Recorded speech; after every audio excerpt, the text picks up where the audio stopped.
விருதுநகர் மாவட்டம் ராஜபாளையத்தில் உள்ள சோமையாபுரம் பகுதியில் போடப்பட்ட சிமெண்ட் சாலை சேதமடைந்த நிலையில் அந்த சாலையை அகற்றாமல் அதன் மீது ஜல்லி கற்களை கொட்டி பேவர் பிளாக் கல் பதித்து புனரமைப்பு பணிகள் செய்ய அப்பகுதி மக்கள் எதிர்ப்பு தெரிவித்தனர்.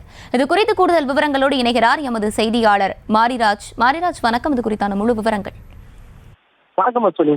விருதுநகர் மாவட்டம் ராஜபாளையம் நகராட்சிக்கு உட்பட்டு 42 வார்டுகள் உள்ளன. இதில் 10வது வார்டு சோமையாபுரம் பகுதி உள்ளது. இப்பகுதியில் சுமார் 500க்கும் மேற்பட்ட குடும்பங்கள் வசித்து வருகின்றன. 10வது வார்டு சோமையாபுரம் சர்ச்சைக்கரு அருகே உருண்டைக்குளம் கண்மாய் ஒட்டியவாறு சுமார் 50க்கும் மேற்பட்ட குடும்பங்கள் வசித்து வருகின்றன.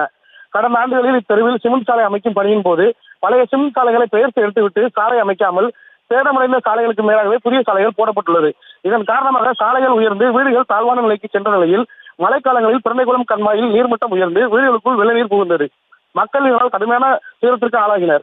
இந்த நிலையில் இன்று காலை ராஜபாளையம் நகராட்சி சார்பில் 10வது வார்டு திமுக கவுன்சிலர் மாலா தலைமையில் 50 வீடுகள் உள்ள சிமெண்ட் சாலையில் முன்னால் போடப்பட்டிருந்த சிமெண்ட் சாலையை பெயர்த்து எடுக்காமல் பழைய சிமெண்ட் சாலை மீதே கல்லிக்கற்களை கொட்டி பேவர் பிளாக் கல் பதிக்க முற்பட்ட நிலையில் அப்பகுதி மக்கள் இதற்கு எதிர்ப்பு தெரிவித்து பழைய சிமெண்ட் சாலையை பெயர்த்து எடுத்துவிட்டு கல் பதிக்கும் பணியை தொடர வேண்டும், இல்லை என்றால் சாலை அமைக்க வேண்டாம் என கூறிய நிலையில் மக்கள் பேவர் பிளாக் சாலை அமைக்க எதிர்ப்பு தெரிவித்ததை அறிந்து அப்பகுதிக்கு வந்த கவுன்சிலர் மாலா சிமெண்ட் சாலை மீதுதான் பேவர் பிளாக் கல் பதிக்கப்படும், சிமெண்ட் சாலையை பெயர்த்து எடுத்து சாலை அமைக்க முடியாது என கூறியதாக கூறப்படுகிறது. இந்த நிலையில் அப்பகுதியில் பொதுமக்களும் கவுன்சிலருக்கும் இடையே வாக்குவாதம் ஏற்பட்டது. புதிய சாலை அமைக்க கல்லிக்கற்கள் போடப்பட்ட நிலையில் புதிய சாலை அமைக்கும் பணி நிறுத்தி வைக்கப்பட்டுள்ளது.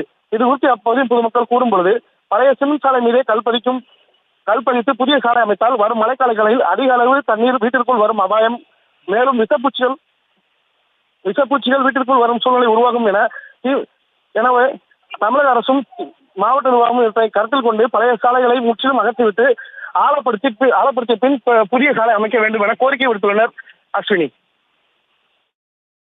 ஏற்கனவே ரோடு போட்டு எங்களுக்கு படிக்கட்டு எல்லாமே மறைஞ்சு போச்சு.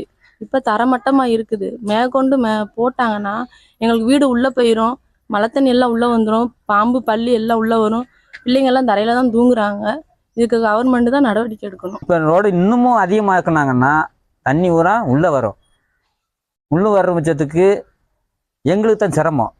உள்ள ஒன்றும் ஒரு பாத்திரம் வைக்க முடியாது, அரிசி பருப்பு எதுவும் வைக்க முடியாது. ஏற்கனவே வருது. இப்பயே இறசல் அடித்தாலும் உள்ள வரத்தான் செய்யும். நாங்கள் இறச்சி ஊற்றி தான் இருப்போம்.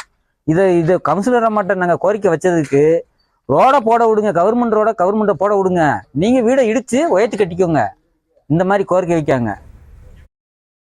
சோமையாபுரம் பகுதியில் உள்ள பொதுமக்கள் அளித்த பேட்டியை பார்த்தோம். இது குறித்தான முழு விவரங்களை வழங்கியமைக்கு நன்றி மாரிராஜ். செய்திகளை உடனுக்குடனும் துல்லியமாகவும் தெரிந்து கொள்ள சப்ஸ்கிரைப் பண்ணுங்க.